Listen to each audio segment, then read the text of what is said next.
Good news, my wife and I are pregnant.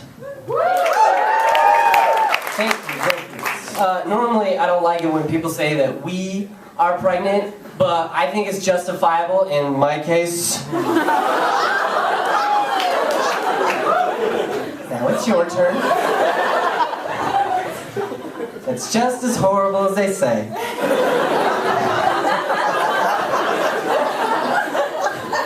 So to find out if we were pregnant or not, we just used a little at-home test. These are interesting. I think they're the only thing that you intentionally pee on, and then you keep it.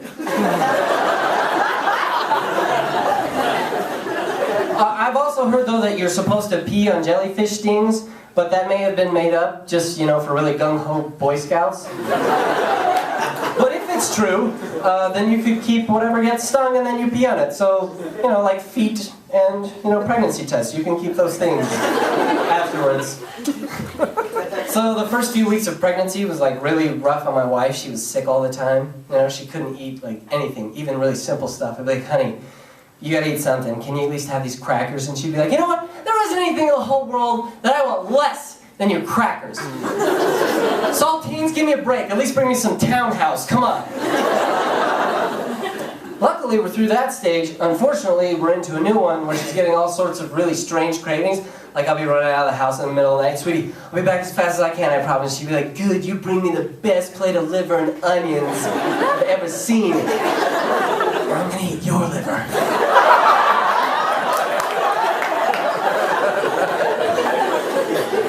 With some fava beans. She gets really scared in the middle of the night.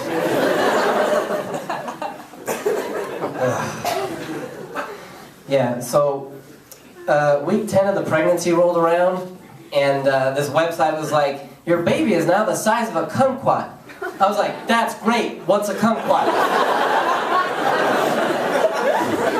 I'm told it's a fruit, but at the time I had imagined some sort of exotic whale species. And I got really concerned because she's very thin. I don't think her hips could handle this. And I was like, I did this to you.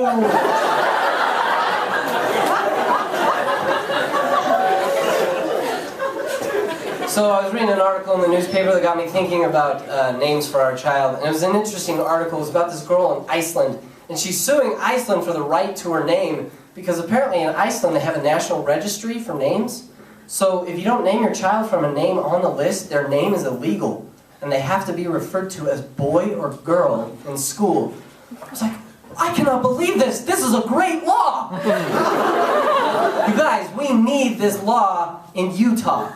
Because then we wouldn't have names like Honesty. And Brecklin. And Chastity. Are these not happening up there? I'm supposed to have like a thought bubble maybe. I don't know. But you know who else needs this law? Is like celebrities, because they are terrible at naming children. You guys remember Ashley Simpson? No, you don't. She has a son named Bronx Mowgli. I was like, why didn't you just name him Urban Jungle Boy?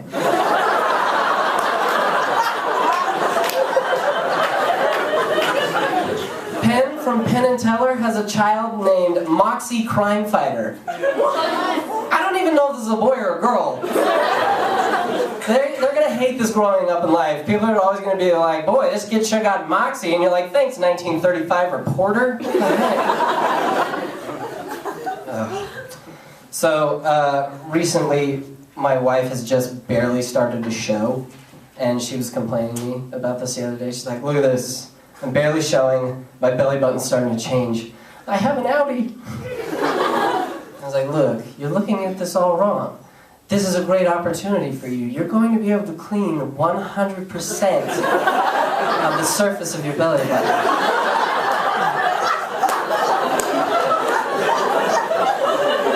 Every hidden crevice, every nook and cranny that has previously been unavailable to your loofah is now there for you. I'm never going to have this opportunity.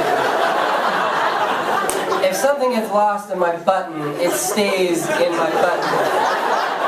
My button is a black hole for lint. Thank you for laughing. Enjoy the rest of the show.